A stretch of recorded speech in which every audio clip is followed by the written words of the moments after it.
Hey everybody, welcome to another episode of Fraud Boxer. I got ChargebackHelp here today, and they're going to help me sort out some of the Vamp stuff that's coming down the line. But I got two of my friends. I got Bart Zukowski here today, and I got Rick Lynch. So how are you guys doing today? Awesome. Thanks for having us. So I am excited for this episode because there's been a little bit of information that's been confusing. So Visa has announced their Vamp, as we're all calling it, new thresholds, new numbers that are coming for acquirers and merchants. Now, there's been some misinformation that's been out there. So I wanted to have an authority on the subject come on and talk about exactly what's going on so people don't get scared, run for the hills, or think the sky is falling. Because honestly, for merchants, it's really not, right, guys? So can we talk about it? Definitely. Yeah. And just to, I guess, give some context, I've been in the payment and risk management space since 1999, originally with Cardinal Commerce. And then I was one of the founders of Verify back in 2006. So I've been dealing with fraud and disputes pretty much my whole career in payments. And Bart joined us from Ethica. Bart, you want to give your background? Yeah, sure. I was at Ethica for coming up to about 10 years, and then worked for Visa for Authorize.net before that for a couple of years. So that's a little bit of my background. I think we appreciate you calling us the authority. I think where we're coming from is just having years of experience in the space, working closely with the card schemes to try to understand what's going on there. And I think that it's a good point, is like just being in the trenches throughout this whole process of where these things came from and why the reason that they exist in the format that they are today lends a lot of authority to you guys because you've been there. You were there at the beginning. You've probably even worked on some of the framework because both of you were at companies that have kind of a part in what this is. So if we could, let's talk about what Vamp is, what the acronym is, because we love our acronyms in this industry, and just why it exists, if we could start with that. So Bart, let's go to you because you're kind of a pretty in the numbers on what this is, and let's talk about Vamp. Yeah, so let's kick it off. I mean, on a high level, Vamp, as you mentioned, all the acronyms, it's Visa Acquired Monitoring Program. And on a high level, what Visa is trying to do is consolidate two old programs, two separate. They add a fraud monitoring program and they add a chargeback monitoring. They're trying to make it simpler in that they're combining both into one quote unquote simple program, both for the acquired, but also to mandate the merchants to behave in a certain way and to operate in a certain way that's conducive for the ecosystem. Yeah, and I think a lot of us that are on the merchant side have been very familiar with like the fraud monitoring programs or the chargeback programs, excessive chargebacks, all those sorts of things. You get that fun letter and says, hey, you got 3 months to fix it. Otherwise, we're going to start fining you. And then you can go kick rocks down the road. But I think the idea of the consolidation is nice because I think so many people don't understand that there are two different programs sometimes. They really think that chargeback means fraud at the end of the day, but they didn't really realize that there was two different sorts of programs. So what are they changing? Could you kind of go through, outside of the consolidation, what essentially are they changing? So I think if you take a step back, you think about what happened previously, what's been going on the last 10, 20, 30 years. You had the chargeback monitoring programs for both Visa and MasterCard. And I think those are well understood, but those were designed, say the 70s or well before card not present and e-commerce. Yeah. Right? It was really a system designed for a face-to-face transaction. As initially telephone-based sales and then ultimately e-commerce-based sales expanded, you started to see a lot of disputes happen in card not present, particularly when you got into subscription billing models. And those programs tended to not fit for merchants that had that type of dispute issue.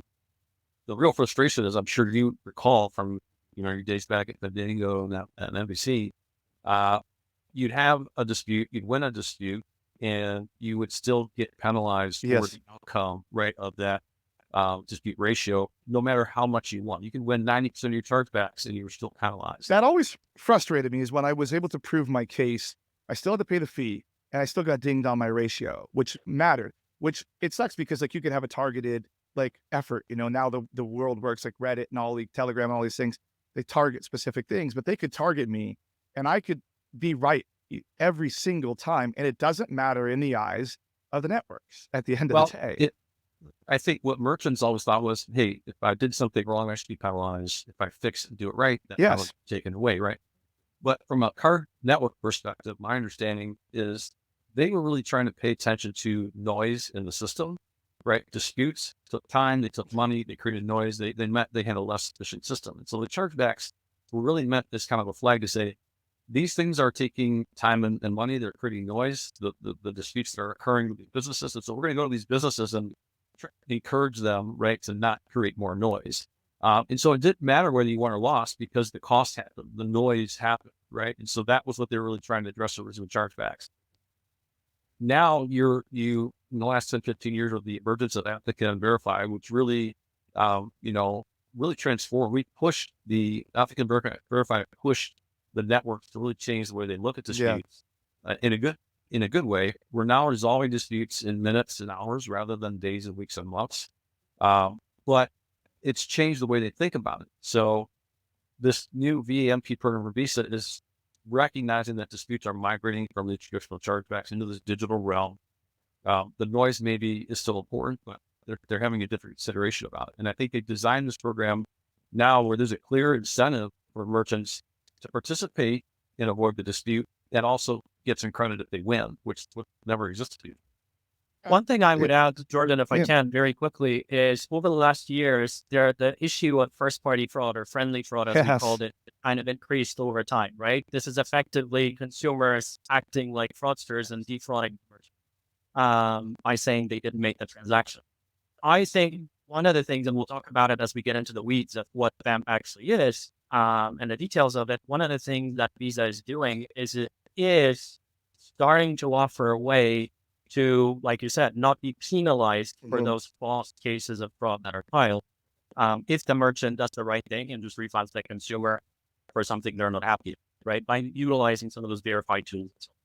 So something to consider as Yeah, and I know like correct me if I'm wrong, but some of the stuff that's like that this is kind of working with like what would be Order Insight, right? And getting an RDR, right? Those are the two products that this is kind of rolling into one program. Is that right at all? Or they're still there going to is be separate?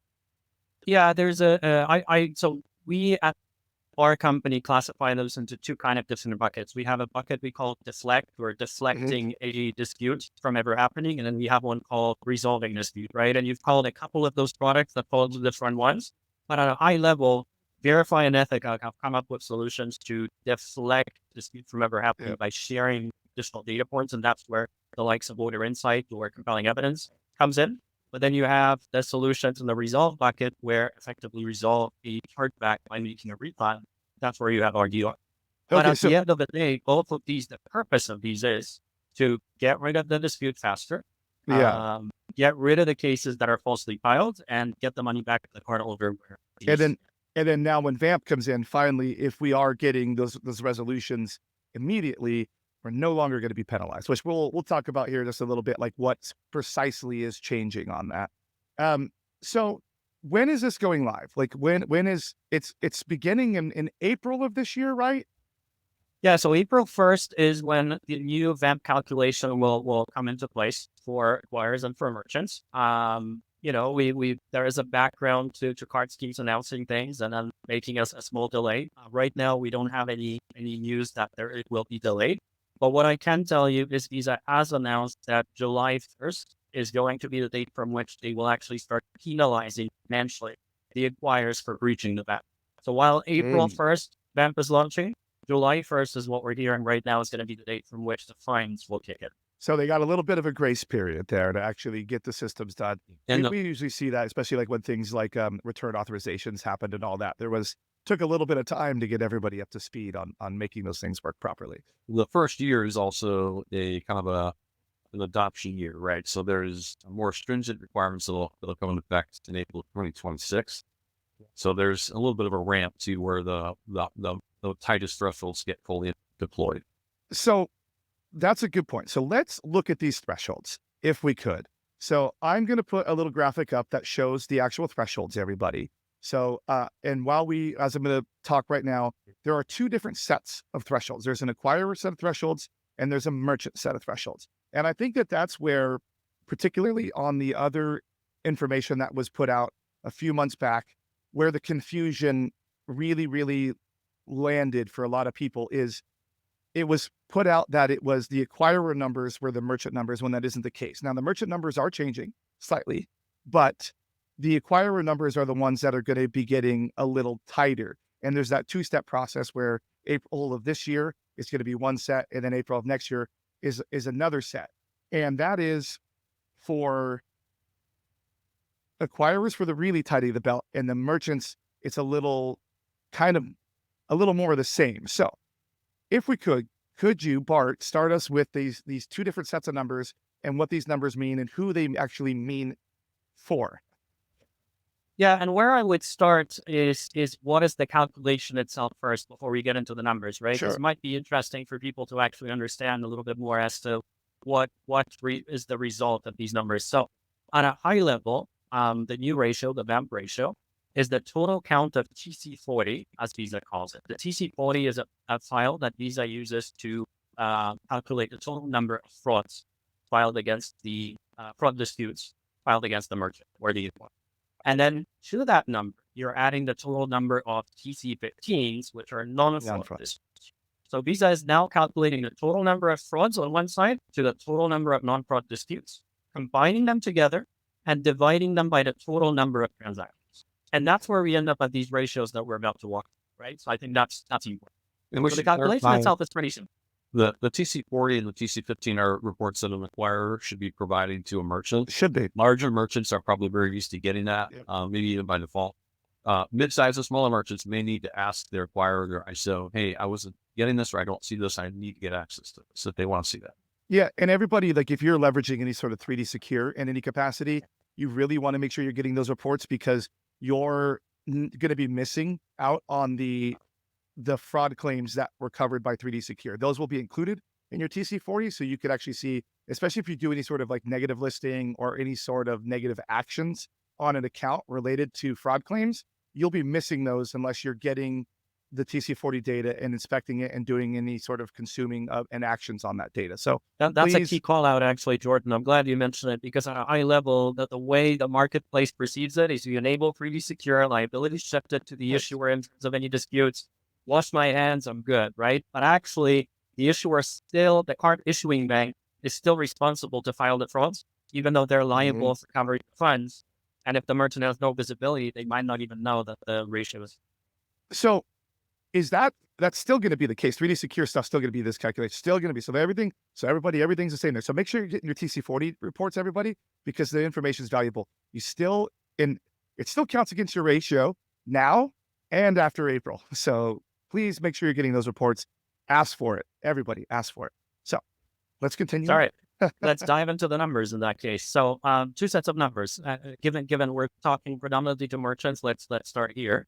But for the merchant, from April 1st, they need to stay below 150 basis points, which is effectively 1.5%.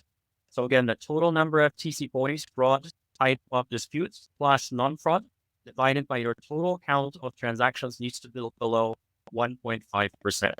The And consequence of is this- breaching that, and I guess that's equally as important, Yeah.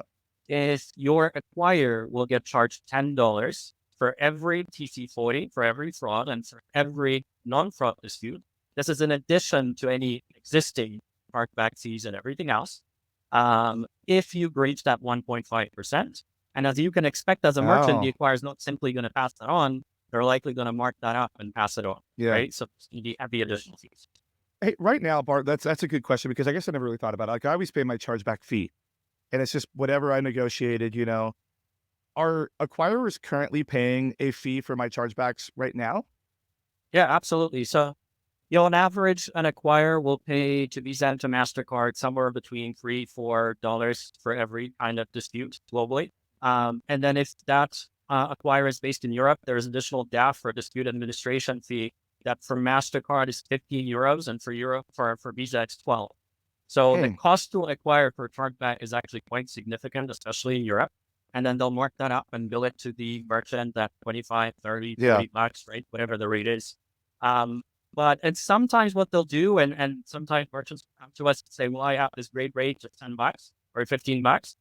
Always please look on your statement and check if there's card scheme chargeback fees on there as well, because sometimes acquirers will divide them up.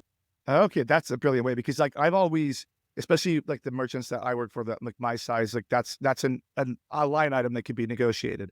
And I would say I have very, very, very low rates usually on those fees. But I guess I've never thought about looking for a card scheme fee, chargeback fee before. So now it gives me a little food for thought to go take away and an action item there for me. So getting a little off track there. But now this 150 basis points, is that higher or is that lower than it was before? It's higher because we're now including non-fraud, right?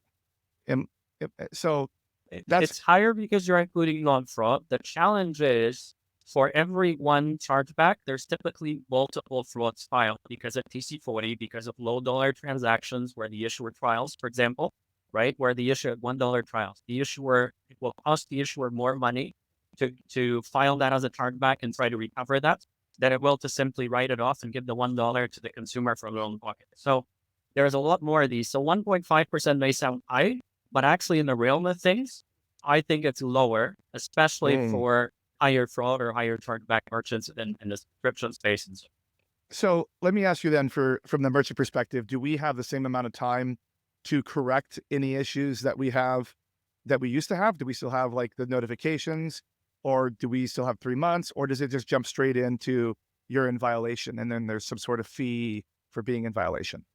it again, we have that little bit of a grace period, but it jumps into a violation. Now, right now, the interesting thing is before with the old programs, there was a consequence of a MIT getting terminated after a period of months or whatever it is. Yep. Right now, as far as at least what's in the writing, is that the consequence is the fee, and Okay. that's it. There's no further consequence in terms of a review after a period of time or termination. But that's not to say that, the card scheme is not going to breathe down the neck of the acquirer if a long period of time progresses. Got it. Okay.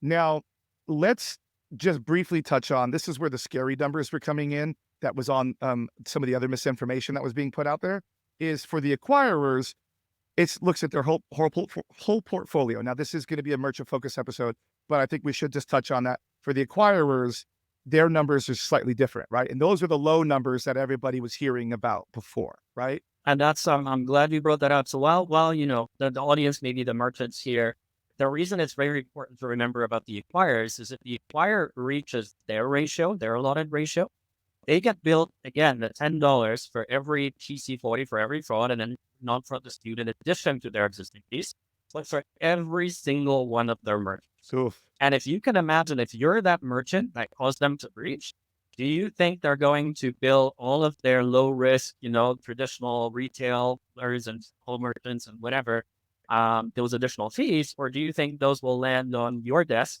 or you'll maybe get terminated because they can't ask these fees? That's Yeah. where it gets a bit scary. Because I feel like right now, like when I think about it, is if you look at like all of like your average large acquirer's portfolio, they're going to have those super low risk, ultra no chargebacks people, but then they're going to have like kind of that medium risk stuff where, fly by night pill companies or things like that, that promise that you get super strong overnight, but then you never do, that are going to be kind of higher chargebacks, which they're low, which they could kind of just wash as a nice level thing. But now where with their thresholds overall are going to be lowered down to, I think, is it 50 basis points? Yeah, in so for them? 0.5%, 50 basis points for April 1st. And Rick aptly mentioned at the beginning of this conversation, next year, there is a secondary threshold that's going to launch. That's effective 1st of April, 2026, where that drops further to 30 basis points, so 0.3. But there is also, the fines are also differentiating, right? So if the acquirer breaches 0.3 next year, they get a $5 fine for every Okay. TC dispute. If they breach 0.5, it's a $10 fine. But keep in mind, those add up on top of the merchants breaching themselves. So if a Yeah. merchant breaches 1.5% and the acquirer breaches 0.5, they'll actually get charged a cumulative of $20 for every dispute. Wow. So I just want everybody to understand that acquirers and merchants are different things. So those numbers apply differently to you. So if you are a business and if you got regular in customers that are buying something from your website, and then you're taking the payment, you are a merchant. If you're selling payment processing to other people that are buying and selling things, then you are an acquirer. So don't panic. This 50 basis points and this 30 basis points does not apply to you unless you are an acquirer. But if you're a merchant and you're problematic and you have high chargebacks, you're an acquirer, might not like you very much. Hey, everybody. Welcome from the future. Well, I guess the past. We have come back just in a little mini part here on this episode to kind of not necessarily correct, but to talk about some updates that have happened to the Vamp program since we recorded this episode. We did mention on there that this is a dynamic and fluid situation as the program is still becoming finalized. And after we recorded, the very next day, there actually was a change to the program. So Rick, for now, is going to kind of help us understand what has changed since we recorded that episode. So Rick, I'm going to toss it over to you if I could. Yeah, thanks, Jordan. And I appreciate you bringing us back. I think the goal here was to really help our audience understand what the rules are. And so we want to make sure that we're accurate. Fortunately, we got a chance to find out about this update before you publish this broadcast. We are lucky there. So the initial understanding of the Vamp program was that disputes would be exempted if they were resolved with Order Insight, RER, or CDRM. That was how the program was described to us, and that's what was released by Lisa. However, we just got an update the day after we recorded our episode here that CDRM, at least initially, it sounds like, is going to not be included in that exemption calculation. We did not get clarity on why that changed. I don't know if that's a technical issue that they'll solve and maybe down the road try to include CDRM later. But we want to make sure we're clear to the audience that for now, just RDR and Order Insight resolved cases are going to be exempted from that calculation for the bulk ratio. And that, of course, applies to both acquirers and merchants. Excellent. So great clarification there. All right, everybody, back to the episode. Before everybody starts to panic, Jordan, I think we got to point out that this is a carrot and stick approach, right? And so while there is some penalties and merchants should pay attention to them, there is a clear pathway to avoid those penalties and the fines, right? You have the more recent RDR, which is Rapid Dispute Resolution from Visa. And then you also have Order Insight or Compelling Evidence 3.0, which is the most recent type of solution available. So merchants can employ one or two or three of those solutions. And those disputes, as they get resolved, are exempted from this calculation. So it's essentially an effective way, from at least the Visa side of things, to bring your number almost to zero. And we're actually seeing merchants that are at close to zero on this calculation because they're using. There's a couple of things I want to call out here, Rick. Just my nature just is calling me as you mentioned that. Couple of things. First of all, so yes, silver lining. The key thing is that for the first time ever, Visa has redefined what constitutes fraud, and disputes resolved through those solutions not only have the chargebacks not count, which was true for many years already, but actually the related TC40s, the fraud counts, do not count towards the ratio as well. That's a new thing. That has never been the case before, right? Yeah. But the one thing I want to call out, because I want to be fair to any listeners here, is there is still a high number of frauds being reported by the issuers that do not end up being disputes, hence cannot be resolved through the likes of RDR, right? Those issuer write-offs I mentioned, for example, or 3D Secure, you called it out yourself, Jordan, right?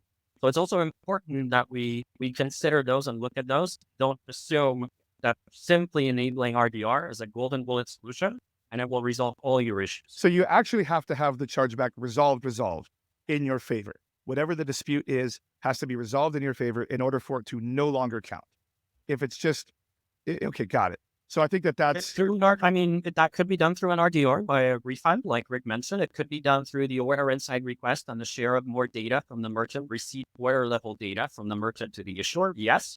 But if there is never a query from the issuer to the merchant, then there's no resolution and the case still goes. So essentially I can't force 3DS on all the things and then just hope that it's going to solve my problem because it wouldn't, it'd actually make it worse potentially.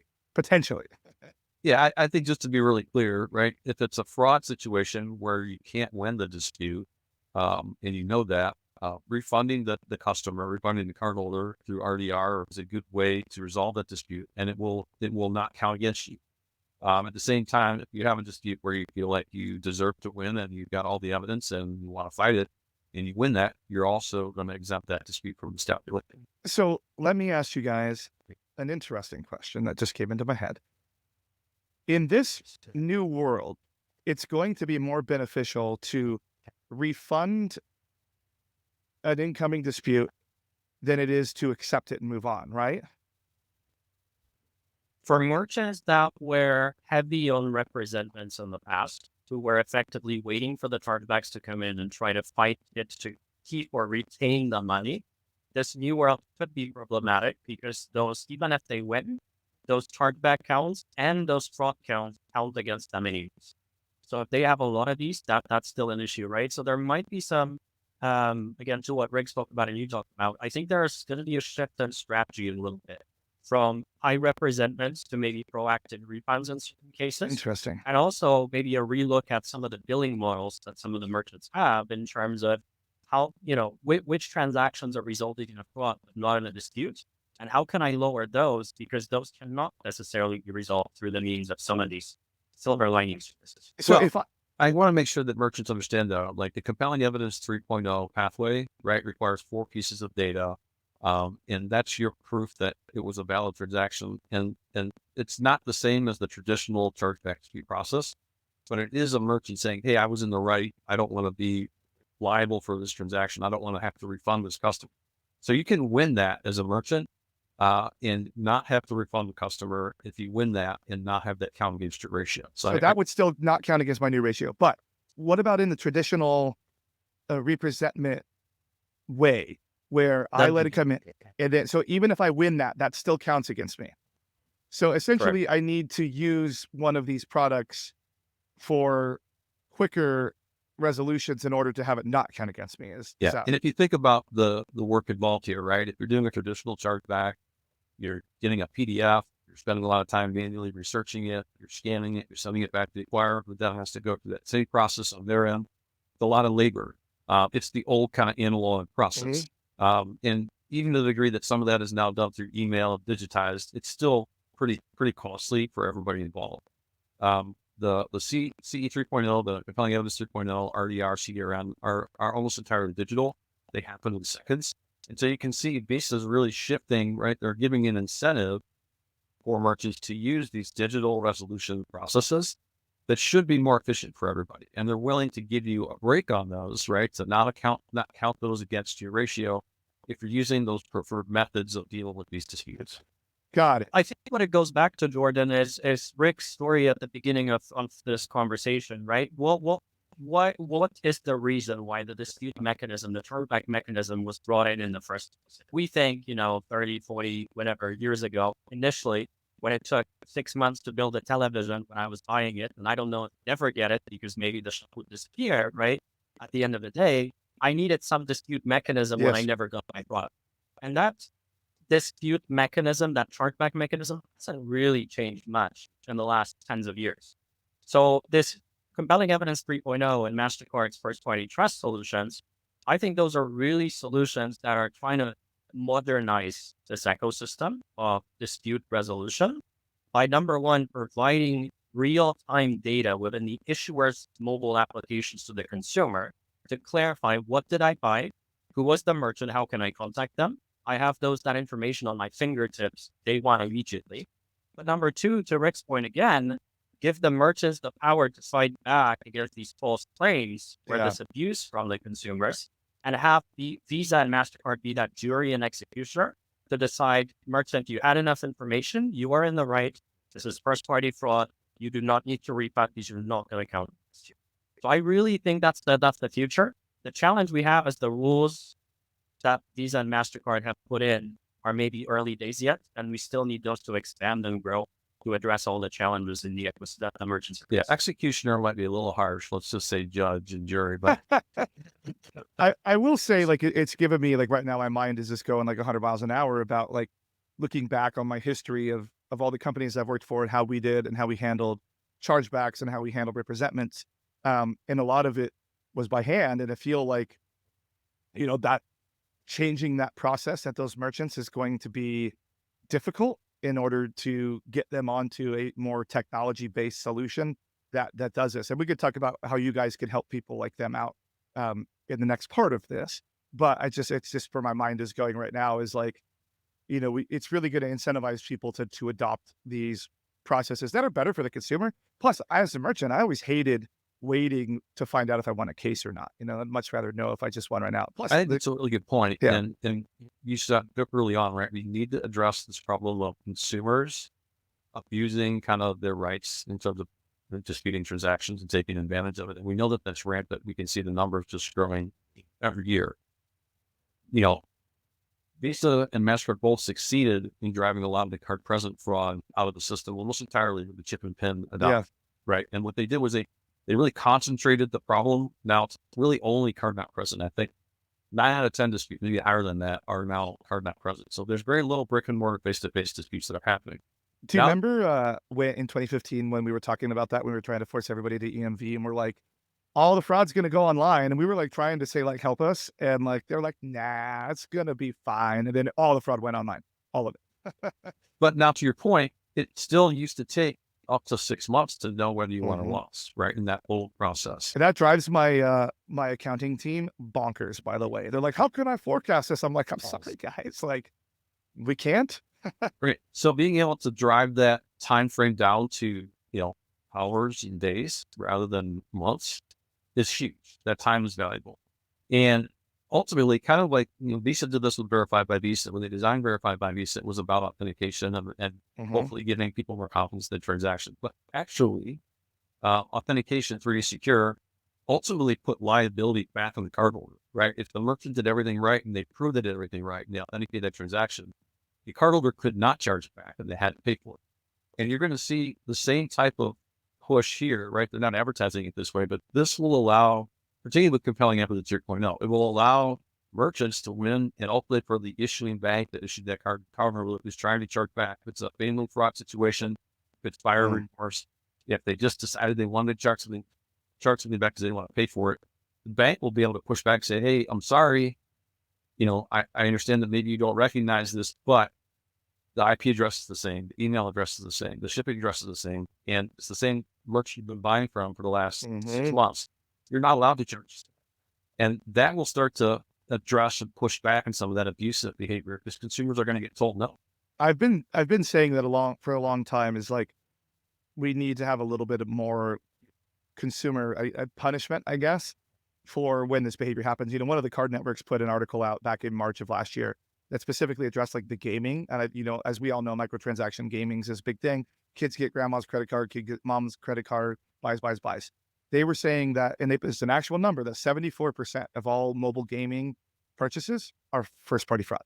Like 74%. And that's crazy. That's a crazy, crazy number, and they're still making money hand over fist. But And in the subscription space, we have merchants quoting 80, 90% and up being first party fraud, right? So one thing as Rick was speaking that I want to miss as well, maybe a side topic a little bit, but merchants are also spending a lot of money on marketing and they want to make sure they can capitalize on making sure that these transactions proceed. So you yep. talked about issuers using 3D Secure as an example, right? As a tool to resolve some of these, to move the liability to the cardholder. But actually what happens is they move the liability to the issuer and the issuer is on the piece of that money. And then the only route that the issuer has, the card issuing bank has, is lower the acceptance, right? Hmm. So then merchants see significant drops in acceptance and they're spending all this money on marketing, but then they're not able to actually convert it into real transactions into cash. So I think one thing that's key to Rick's point to add as well as the value of these new solutions is that through the resolution, Visa is giving the issuer back the power not to have to decline these transactions, but actually prove to the cardholder that they are in the wrong and be able to take that money back or not allow them to dispute in the first place. Because with 3D Secure, they still dispute. That's just the issuer giving back money to the cardholder from their own pockets, right? So that will, over time, and should over time, increase the acceptance for the card issuing banks as well, which should be positive for them. I like that. So we talked about what's happening essentially April 1st of this year, and then but being enforced in July. Um, let's talk about what's happening on April 1st of next year, because like you already said, on the acquirer side, drops to 30 basis points. But on the merchant side, that is changing too.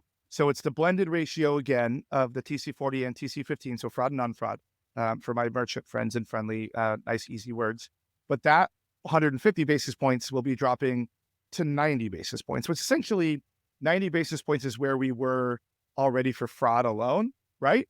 But It's just the whole ratio is lowering for both now. Am I Just right? small caveat to that, Jordan, just to make Yes, sure we're please accurate do. here. Please do. It's per region. So it's a global announcement from Visa. There's a small caveat to what you said in that CES, so Central Europe, Middle East, and Africa. For that region, it is not dropping to 90 basis points. It's staying at 1.4. But all the other regions, yes, it does. So that's okay. That's a good thing because I'm going to put the chart back up. Everybody, it has the whole big table where you can see the individual regions. North America is included, everybody, that where there was some confusion about that as well. North America is included in both the April 1st now and the April 1st next year. But I want to ask you now about the region because now I'm curious. Is that based on my mid or is that based on issuer traffic or what is that actually based on? So again, Visa monitors the acquirer, and even if when they monitor the merchant, they still monitor it based on the information they receive from the acquirer, right? So it's based on the acquirer's location and based on the locality of where that business is, as far as they understand it from the acquirer. So, for example, let me just ask a question because, like, my business is a great example. I'm a global business. I have offices in the EU, and then I have offices in North America. But they are on their own mid. So then I have a mid in Japan as well. That is its own entity, its own thing. There's like that's how we run our business. That's how I think most multinational companies run their businesses. So, would all of the traffic on that EU mid, all of it, no matter where it's coming from, be subject to the EU percentages Right. here? Yes, Okay. correct. Got it. All right. So if they're not breaking it down by the issuing, because It's not like based on issuer, it's based on where the business is located. Correct. excellent. Thank you so much for that. That's helpful for me to know that. Now I learned something today. I'm gonna put the more you know coming across here. Very helpful on there.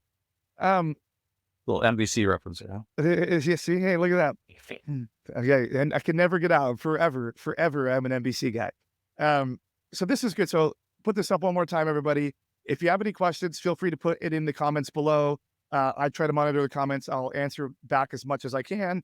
But hopefully this helps clarify what's happening really. So the sky isn't falling for everybody. It's actually probably going to be a net positive for a lot of my merchant friends.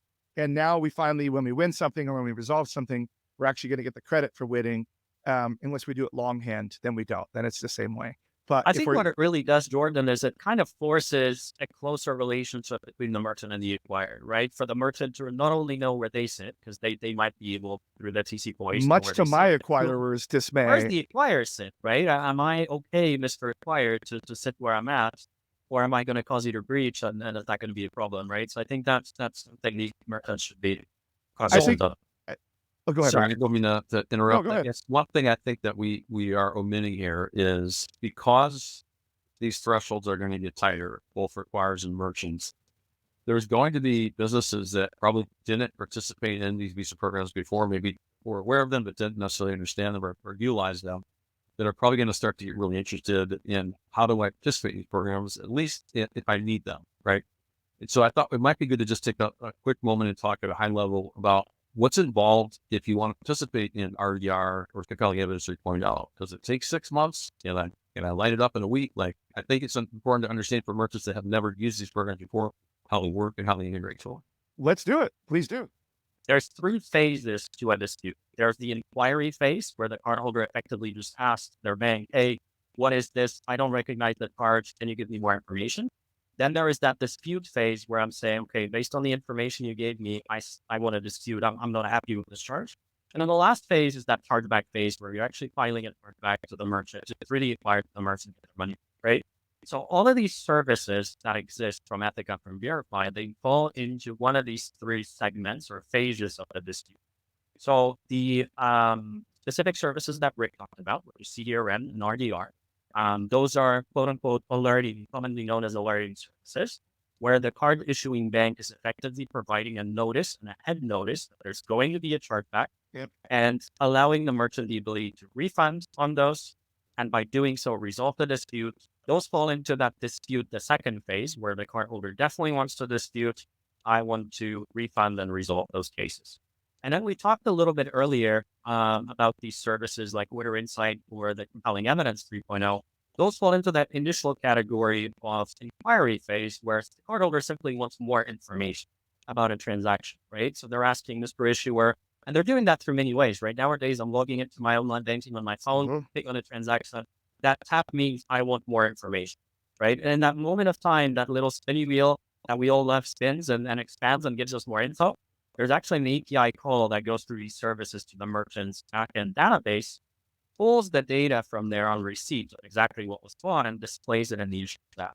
Can I So can I ask a quick question about that? Because this is where, like, I think we need me from the merchant side. Like, I've always loved that idea to help people out, but it was always a challenge for that part to get the resources to have somebody facilitate that API call to my own database. That was always a challenge for me. Is there, is it gotten better? Is there any easier way these days? Can I get it through my acquiring partner? Like, So you've mentioned, Rick started talking about the alerting solutions. Those are relatively easy to I turn just, on. We can facilitate that. We can yeah, I always automate just it. give my descriptors and you guys would go do whatever you do on the network and you tell me, Descriptors, here it pins and comes. aids, whatever, just information about your mid, and we can get that on. If these new services that require a little bit more, and it's very difficult for a merchant to do it themselves, like you rightly called out, because not only do you have to get that data, you have now 4 different services from 4 different providers, right? MasterCard, Visa, Ethica, Verified, that we need to connect to separate. So the value of someone like what we do at ChargebackHelp is we have the ability to have consolidated all of those into a single API effectively, where it's one integration, not 4. And then on top of that, we have the most commonly used CRMs and payment gateways already pre-integrated. Oh, So if you're okay. using a payment gateway we have pre-integrated, we just need your credentials. You can get access to the data Because day I one. do send what people buy to my processor, it's part of like the data. So, okay. I mean, Yeah. the transaction data is in your payment gateway, right? You might be using an authorized.net or a Rocketgate or whatever it is. So that's already there. We have those integrations. And then you might be using a backend CRM to store the data. We have many of these, but if you're using an in-house CRM, the beauty of what we do is we do that integration for you. We connect to you and we can pull that data from you, taking that completely off your plate. Okay. Yeah. Yeah. So CDR and RDR, those could be enabled in a few days, a week or two at most. They're very quick. The compelling evidence 2.0, which is really a subset of the order insight product, that's what requires the API integration. If you're a large merchant and you've got dedicated developers and do that type of thing, it's not hard. But it does require a 2-second response time or less than 2-second response time right from that request and pushing that data back. So it's kind of a heavy lift.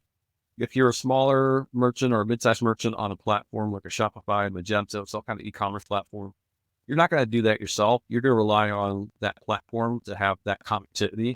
Some have done it, some have not. That's part of what we do at ChargebackHelp is we work with those platforms as Bart said. We do those integrations to CRMs, to gateways, to platforms, so that when a merchant says, hey, I need this, we can just light that up.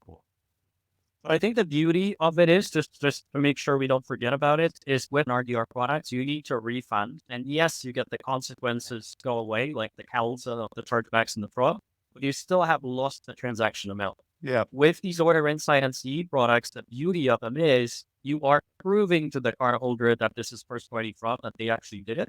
And you do not need to refund, which means you keep that hard earned cash in your own pocket. Yeah. As long as it qualifies though, like still has to qualify. And because like that's the Or thing if is like, or if the consumer, the cardholder, recognizes it after you've shared. then you get a deflection. Yeah. But they're like, that's one thing that always drives me crazy is like, you see more and more like first time buyers doing first party fraud. And like with the compelling evidence 2.0, like I don't really have a recourse because they have to have had another transaction like greater than 120 days inside 360 days or something. And it just, for first time buyers, everybody gets one for free. Yeah, what it falls back to, Jordan, is what is the reason for the first party fraud? You have the malicious type of first party frauds where I'm actually a fraudster trying to defraud the merchant. And then you have the non malicious where I literally, my wife bought something, my son, like you said, use grandma's card, right? To buy something online. Or I simply, maybe I'm using a payment facilitator and my billing descriptor, the text on the banking statement is one of the commonly used names, and I don't know what that transaction was for. So I think we also need to remember that a lot of it is just education and data share. And even that simple, quote unquote, Order Insight product that just shares the data can be very effective at explaining and doing away with that dispute opening. Yeah.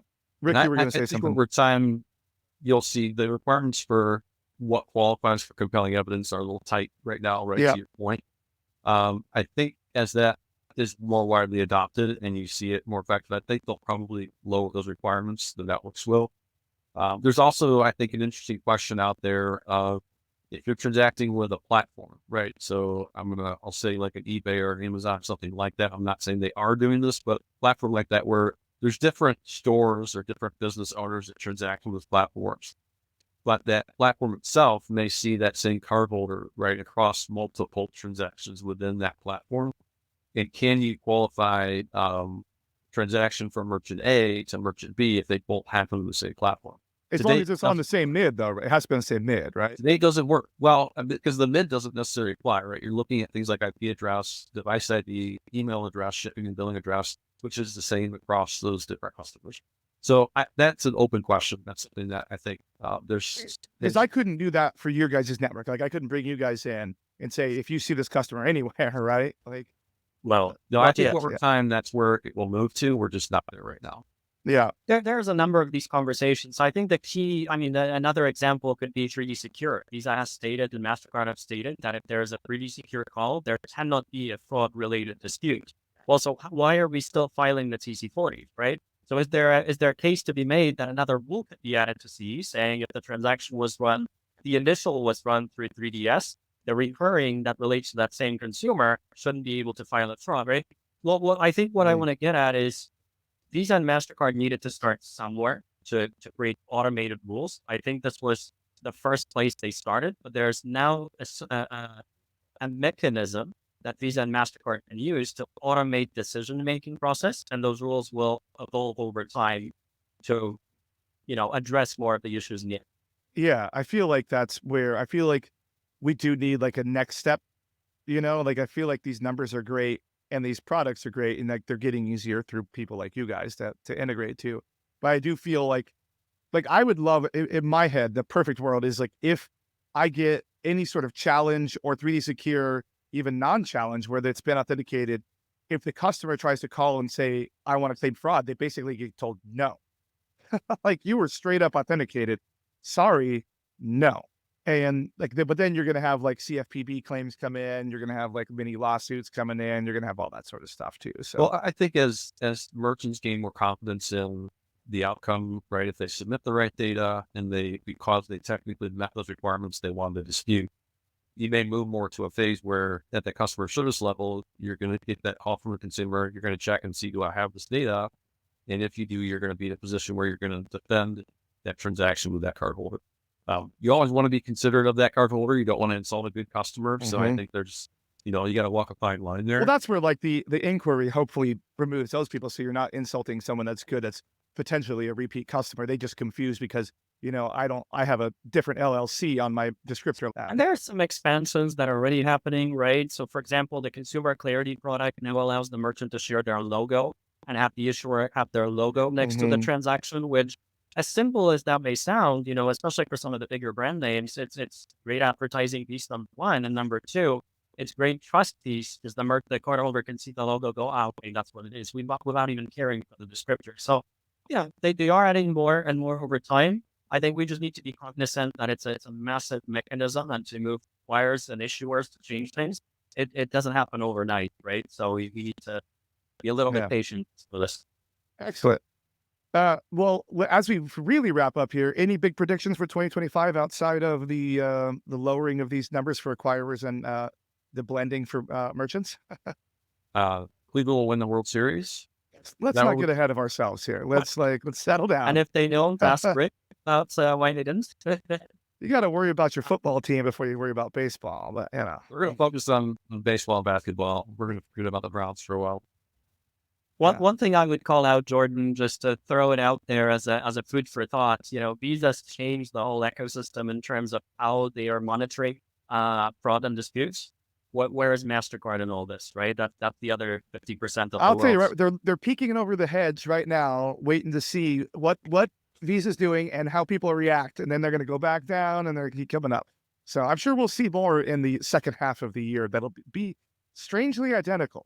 Yeah, and I think as we move into the conference season and merchants are out, learning more and doing things, you're going to see a lot of content, trade shows, webinars, from the banks, from the solution providers.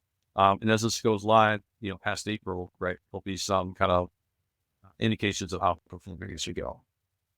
Excellent.